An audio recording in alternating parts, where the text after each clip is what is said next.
আসসালামু আলাইকুম।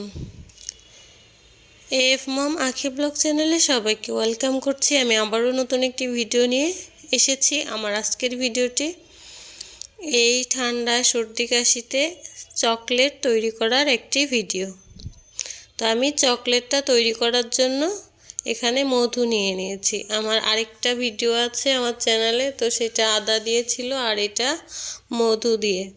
তো এখানেও আদা লাগবে, আমি মধু নিয়ে নিয়েছি আর লেবুর রস লাগবে আর আদা পেস্ট নিয়ে নিয়েছি পরিমাণ মতো, আর হচ্ছে দারুচিনির টুকরো আর লবঙ্গ নিয়ে নিয়েছি আর নিয়েছি চিনি। এই সব উপকরণগুলো দিয়েই আমি আজকে একটা অন্যরকম চকলেট তৈরি করা দেখাবো।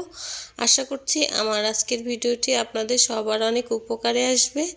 আসলে এই চকলেটটা তৈরি করে আপনারা রেখে দিতে পারেন, রেখে দিয়ে যখন তখন এই শীতের সময় খেয়ে নিতে পারেন। আপনাদের কখনোই আর সর্দি কাশি গলা খুসখুসে কিছুই থাকবে না। এই চকলেটটা আপনারা তৈরি করে সংরক্ষণ করতে পারেন। তো আমি এখানে আদা পেস্ট চিনি দিয়ে নিয়েছি, আসলে সেটা স্কিপ হয়ে গেছে পানির মধ্যে। তারপরে আমি একটু লেবুর রস দিয়ে নিচ্ছি। লেবুর রস দিয়ে নেওয়ার পর আমি মধুটা ঢেলে দিচ্ছি। আসলে এটা তৈরি করতে মধুর পরিমাণটা বেশি লাগবে। আর আপনারা তো সকলেই জানেন মধু সর্দির জন্য কতটা উপকারী। ঠান্ডা বা সর্দি কাশির জন্য মধু অনেক উপকারী। এখানে দারুচিনির টুকরো দিয়ে দিলাম আর লবঙ্গ বা লং সেটা আমি দিয়ে দেব। তো এটা হওয়ার আগ মুহূর্তে এগুলো তুলে ফেলতে হবে। তো এভাবে সুন্দর করে মিডিয়াম এর থেকেও লো হিটে এই চকলেটটা করে নিতে হবে। খেয়াল রাখতে হবে এটা যেন পুড়ে না যায়। এই তো আমার এই মিশ্রণটা হয়ে এসেছে। আমি এখানে অল্প পরিমাণে একটু লবণ দিয়ে নিলাম। তো লবণটা আপনারা আপনাদের স্বাদ অনুযায়ী দিয়ে নেবেন। এই তো এভাবে ধীরে ধীরে এটা একবারে একটু লাল কালার হওয়া পর্যন্ত এটা করে নিতে হবে। আর কিভাবে বুঝতে হবে যে এটা হয়ে গেছে, একটা বাটিতে পানি নিয়ে নিতে হবে। পানি নেওয়ার পর এই মিশ্রণটা সেই বাটিতে একটু দিয়ে দেখতে হবে আসলে সেটা হয়েছে কিনা, তাহলে বোঝা যাবে।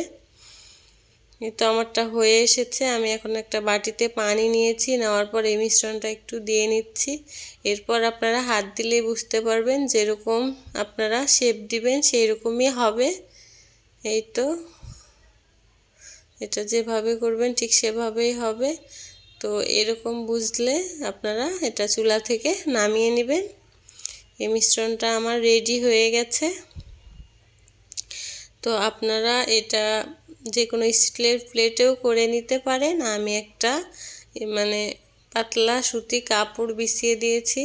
আপনারা এটা কোনো পেপার যদি থাকে, বেকিং পেপার, সেটাতেও আপনারা করে নিতে পারেন। তো এটা আর একটু ঠান্ডা হলে দেওয়ার দরকার ছিল, একটু তরল আছে।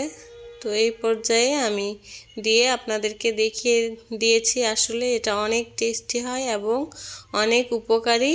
আপনারা বাসায় ট্রাই করে দেখবেন, ভীষণ মজাদার এই চকলেটটা। এই তো আমি সবগুলো এইভাবে দিয়ে নিচ্ছি। একটু শুকাই গেলে এগুলো ঠিক হয়ে যাবে।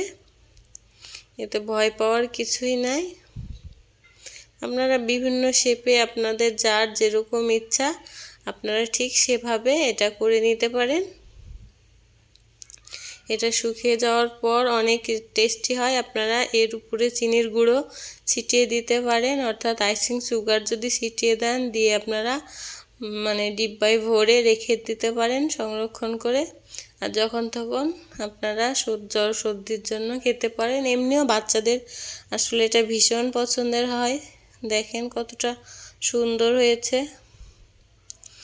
অসম্ভব সুন্দর এই চকলেটটা। আপনারা ট্রাই করবেন। আমার ভিডিওটি যদি আপনাদের ভালো লেগে থাকে তো প্লিজ আমার চ্যানেলটা সাবস্ক্রাইব করে পাশে থাকা ছোট্ট বেল আইকনটি অন করে দিবেন। আর এখনও যারা লাইক দেন প্লিজ লাইকটা দিয়ে নেবেন। অনেক সময় ভিডিও দেখতে দেখতে আমরা লাইক দেওয়ার কথা ভুলে যাই। আর আমার ভিডিওটি যদি ভালো লাগে তাহলে প্লিজ আপনারা ফ্রেন্ডস এবং পরিবার সবার সঙ্গে শেয়ার করবেন। আর আমার চ্যানেলে এরকম চকলেটের আরও একটা ভিডিও দেওয়া আছে, আপনারা চাইলে দেখে নিতে পারেন। আজকের মতো আমি বিদায় নিচ্ছি, আল্লাহ হাফেজ।